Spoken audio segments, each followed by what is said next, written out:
अस्सलामुअलैकुम वरहमतुल्लाहि वबरकातुह। मौलाना अब्दुर्रहीम पच्छमी रहमतुल्लाह अलैह एपिसोड नंबर 27। अॼु जे हिन एपिसोड में छठो मुनाज़रो आंखे साम्हूं पेश करे में अचींदो। ई मुनाज़रो कमांगूने में थियो हो, जेको कच्छ में आहे। मुनाज़रो जंहिंसे थियो उनजो नालो हो वीसा बावा, मौलवी वीसा बावा। त कमांगूने में मियाणे जी क़ौम आबाद वई ने अॼु पण आहे ने थोरे क फ़ासिले मथे हिकिड़ो ॻोठु क्वांथणा ॻोठु आहे। क्वांथणे ॻोठ में नोड़े क़ौम जा माण्हू आबाद हुआ ने अॼु पण आई। त कमांगूने जे मियाणे क्वांथणे जे नोड़े खे चयो जे आंजो जेको मौलवी रहियो अब्दुर्रहीम, जेको पीरे जी मुखालिफ़त करे थो, इन खे ॿोलायो हिते कमांगूने में त असांजे बावा वीसा बावा से मुनाज़रो थी वञे। मौलवी अब्दुर्रहीम पच्छमी के नोड़े क़ौम जे माण्हू ऐं क्वांथणे वारे ॿोलायो। मौला अब्दुर्रहीम पच्छमी रहमतुल्लाह अलैह आया अने मुनाज़रो शुरू थियो। वीसा बावा ई किन क़ौम जा हुआ ई ख़बर न आई, पण सैयद बि न किन शेख चवंदा हुआ। वीसा बावा पहिरीं तकरीर शुरू कयूं जे औलिया किराम पहिरीं पण हुआ ने अॼु पण आई। नेक तबियत जा जेको माण्हू हुआ था उन्ही खे अल्लाह ताला वली बनाए थो ने उन में वली बने जी सिफ़त अने सलाहियत मौजूदु हुए थी। पोइ उन करामत जी सबूत लाइ करे पंहिंजे जे वालिद जो यानी पीउ जी करामत बयानु कयूं। फरमायूं जे मुंहिंजे पीउ जो जॾहिं इंतिकाल थी वियो त मुंहिंजे पीउ इंतिकाल खां पहिरीं मूंखे वसियत कए वई जे पुत्र तूं मूंखे अजमेर शरीफ़ में दफ़न कजां।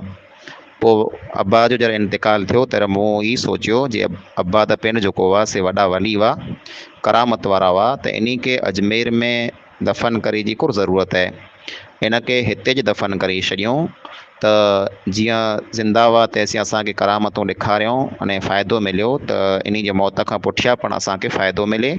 जेकॾहिं इन खे हिते दफ़न कंदासीं त इन जी क़बर हिते बनंदी अने माण्हू खे फैज़ मिलंदो, फ़ाइदो मिलंदो। पोइ इन ख़्याल से जे जनाज़े खे हितां ई दफ़न करे जो असां इरादो कयो।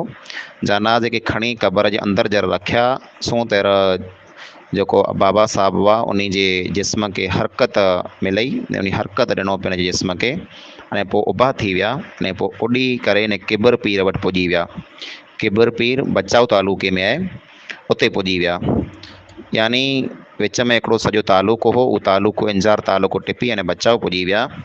पीर साहब किबर पीर खे चऊं जे मूंखे अजमेर शरीफ़ में दफ़न थियणो आहे, उते पुॼणो आहे त ऐं मूंखे पुॼायो। किबर पीर जेको आहे इहे सदियूं थियूं, साल थिया वफ़ात करे विया हुआ ने पंहिंजी क़बर में दफ़न हुआ। त किबर पीर चई जे हिन इट मथे सुम्ही रहो। त जेको वीसा बावा चवंदा मुंहिंजो पीउ हो, हुन इट मथे सुम्ही रहियो अने किबर पीर इट खे लत हंई त इट वानो उॾई अने डायरेक्ट वञी अजमेर शरीफ़ पुॻी। ईअं मुंहिंजे वालिद साहब खे अजमेर में जेको आहे जॻह नसीब थई। वीसा बाबा पोइ चई जे सुनो इहा मुंहिंजे वालिद साहब जी सची करामत आहे अने पिन जी तकरीर पूरी कयूं। इन जो जवाबु ॾियण लाइ करे मुनाज़रे लाइ करे मौलाना अब्दुर्रहीम पच्छमी रहमतुल्लाह अलैह उभा थिया।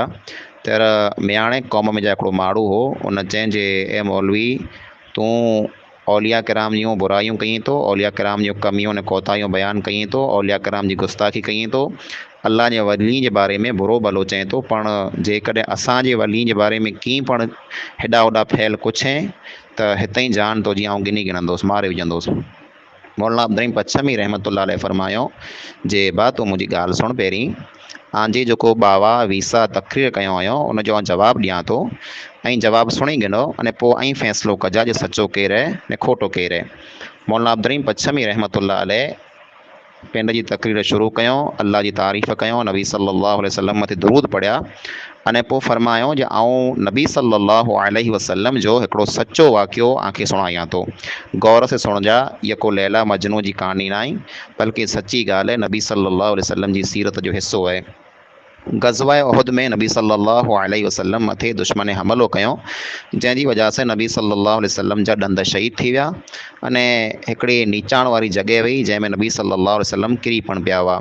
पोइ उन वक़्तु नबी सल्लल्लाहु अलैहि वसल्लम जेको मिणी नबी जा सरदार ऐं इमाम आई, उन खे पाण उॾे जी जेको आहे इहा तौफ़ीक़ न मिलई। ईअं ज ग़ज़वाए उहुद में नबी सल्लल्लाहु अलैहि वसल्लम जा चचा अमीर हमज़ा रज़ी अल्लाह ताला अन्हो शहीद थिया। हिकिड़े हबशी ग़ुलाम वहशी बिन हर्ब उन खे नेज़ो हंयनि क़तल करे छॾे, शहीद करे छॾे। पण अमीर हमज़ा जेको हुआ उनटाणे मुसलमान जा कमांडर हुआ, चीफ हुआ, अमीर हुआ, तंहिं हूंदे पण उन खे उॾे जी जेको आहे तौफ़ीक़ न मिलई जीअं वीसा बावा जे पीउ खे मिलई। पोइ ईअं ज हिन अमीर हमज़ा जी जेको लाश वई उन जी बेहुरमती करे में आ वई। हिंद बिन उतबा जेको वई उन अमीर हमज़ा रज़ी अल्लाह ताला जी लाश जी बेहुरमती कयईं। अमीर हमज़ा जी भेण सफ़ैया रज़ी अल्लाह ताला अन्हा पिन जे भाउ जी लाश खे नियारे लाइ करे जरा वई त नबी सल्लल्लाहु अलैहि वसल्लम ज़ुबैर रज़ी अल्लाह ताला अन्हो खे चयो जो उनखे रोकियो, लाश मथे वञणु न ॾिजां, लाश नियारे जड़ी न आई। त सफ़ैया रज़ी अल्लाह ताला अन्हा चयईं जे मुंहिंजे भाउ जी लाश सां जेको थियो आहे सुलूक मूंखे माड़े ख़बर आहे, उते वञी करे आउं रोअणियां की न, ऐं सब्र कंदी आहियां ने मुंहिंजे भाउ जी लाश मथे मूंखे वञणु ॾियो, मैयत मथे मूंखे वञणु ॾियो। नबी सल्लल्लाहु अलैहि वसल्लम उन खे उते वञी जी इजाज़त ॾिनो अने उन वञी करे पंहिंजे जे भाउ जे लाश खे निहारियो। ईअं ज नबी सल्लल्लाहु अलैहि वसल्लम जा ई चचा हुआ हमज़ा, तंहिं हूंदे पण इन खे उॾे जी तौफ़ीक़ न मिलई। पोइ हाणे ऐं ॿुधायो जे अमीर हमज़ा जो मर्तबो वॾो आहे त वीसा बावा जे पीउ जो मर्तबो वॾो आहे। त मियाणा जेको वेठल हुआ उन चयो अमीर हमज़ा जो मर्तबो वॾो आहे, उहो त नबी सल्लल्लाहु अलैहि वसल्लम जा चचा हुआ अने उन जो मक़ाम ने मर्तबो ऊंचो आहे, मुसलमान जा अमीर हुआ। अने वीसा बावा जेको आहे इन जे पीउ खे त असीं सुञणो पिया, इहा असां वटां जेको आहे मिनी मङी करे इन खईंदो हो। पोइ मौलाना अब्दुर्रहीम पच्छमी रहमतुल्लाह अलैह चयो जे अमीर हमज़ा जो एॾो मक़ाम ने मर्तबो आहे, तंहिं हूंदे शहीद थिया तंहिं पण उन खे वानो उॾे जी तोखे तौफ़ीक़ न मिलई जीअं वीसा बावा जे पीउ जेको आहे उॾे पियो। पोइ मौलाना जेको आहे उन हिकिड़ी ॿई मिसाल बयानु कयो जे इमाम हुसैन रज़ी अल्लाह ताला अन्हो जंहिंखे इमाम चवाजे थो, पण उन खे शहीद करे में आयो। उन जे जेको सर हो उनखे नेज़े मथे टंगे में आयो। ईंदड़ वेंदड़ मिड़ी ॾिठो इमाम हुसैन जो मर्तबो मक़ाम वॾो आहे, वीसा बावा जो वॾो आहे। मियाणे जवाबु ॾिनो जे इमाम हुसैन जो जेको आहे मर्तबो वॾो आहे, उहो नबी सल्लल्लाहु अलैहि वसल्लम जा नवासा ॾुहितरा आहिनि, अली रज़ी अल्लाह ताला अन्हो जा पुत्र आहिनि ऐं फातिमा ज़हरा जा फ़र्ज़ंद आहिनि। उन जो मक़ाम यकीनन वॾो आहे। त मौलाना अब्दुर्रहीम पच्छमी फरमायो जे इमाम हुसैन खे पाण ओॾे जी तौफ़ीक़ न मिलई। पोइ ही पीर जेको हुयो ई कीअं चए थो जे मुंहिंजे पीउ खे जेको आहे जर दफ़न करे में आयो हुते त वानो उॾियासीं अजमेर शरीफ़ पुॼी विया, बचाव तालुके में पुॼी विया। ई हाणे खोटियूं कहानियूं आहिनि, इन मथे विश्वास न रखो। मौलाना अब्दुर्रहीम तक़रीर एतिरी पूरी ठही वई त जेको मियाणा वेठल हुआ उन चयो जे मौलवी साहब आजी ॻाल्हि बिल्कुलु सची आहे ने पीर साहिब जी जेको ते ॻाल्हि खोटी आहे, असीं आजी ॻाल्हि खे मञूं था ने उन ई टाणे मियाणे जेको आहे तौहीद क़बूल कयूं ने अल्हम्दुलिल्लाह अॼु ॾींहं સુધી उहो तौहीद वारा आहिनि। पोइ सतों मुनाज़रो जेको हो उहो हिकिड़े मौलाना से थियो हो। उन मौलाना जो नालो हो मौलाना कीरानी। त इन से मुनाज़रो किन अंदाज़ में थियो उहो पाण खे साम्हूं बयानु करे में अचे थो। सिंध में जेको पहलो मदरसो हो उनजो नालो मदरसा उलूमुल इस्लामिया ई सल्फ़ी जेको आहे तंहिंजो पहलो मदरसो हो, जंहिंखे मदरसा दारुर रशाद पीर जंडो चवाजे। पीर जंडे में दारुर रशाद जेको आहे ई पहलो मदरसो हो। सन 1901 में पीर रुश्दुल्लाह शाह राश्ती जेको आहे जंहिं जूं घणियूं किताबूं आयल हुयूं उन घणियूं किताबूं लिखियूं आहियूं उन इन मदरसे खे क़ाइमु कयो हो। जंहिंजा सदर मुदर्रिस यानी मेन जेको उते जा उस्ताद हुआ उहो मौलाना उबैदुल्ला सिंधी जहिड़ा वॾा मुजाहिद ऐं आलिम हुआ। इन दौरान में सिंध जे हिकिड़ी ॿई जेको इल्मी शख़्सियत हिकिड़ो वॾो आलिम हो जंहिंजो नालो हो मोहम्मद उस्मान कीरानी। उन पण तालुके सामारो में ज़िला थरपारकर अने तालुको सामारो उते हिकिड़ो मदरसो बनाए पिन जो अलॻि थी अने इन इलाइक़े में उन जाम महिनत कई। पण कीरानी साहिबु जेको हुआ उन जो उहिदो मर्तबो वॾो हो, वॾा आलिम हुआ, फाज़िल हुआ। पण अमोक मसइले में जेको आहे उन जो जेको आहे से इख़्तिलाफ़ हो।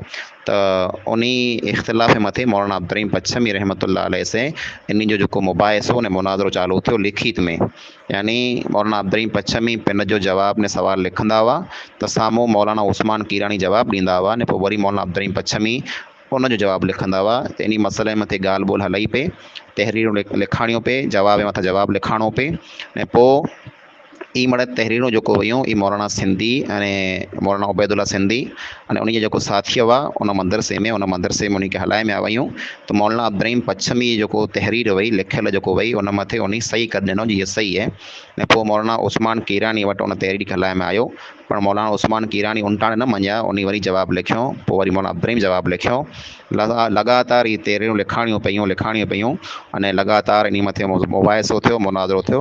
ने पोइ आख़िर में ईअं थियो जे मौलाना उस्मान कीरानी जेको हुआ उन मौलाना अब्दुर्रहीम पच्छमी रहमतुल्लाह अलैह जी ॻाल्हि खे मञी लाथो अने तहरीर खे क़बूल कयो। ईअं ई जेको तहरीरी लिखित में जेको मुनाज़रो हो हिकिड़े मौलाना से मौलाना उस्मान कीरानी से उहो पिणु मौलाना अब्दुर्रहीम पच्छमी रहमतुल्लाह अलैह जीती विया। अने अफ़सोस इन ॻाल्हि जो आहे जे उहो जेको तहरीरूं लिखियल हुयूं, पना लिखियल हुआ मौलाना अब्दुर्रहीम पच्छमी जे हथे जा, उहे पाण खे मिली न सघिया।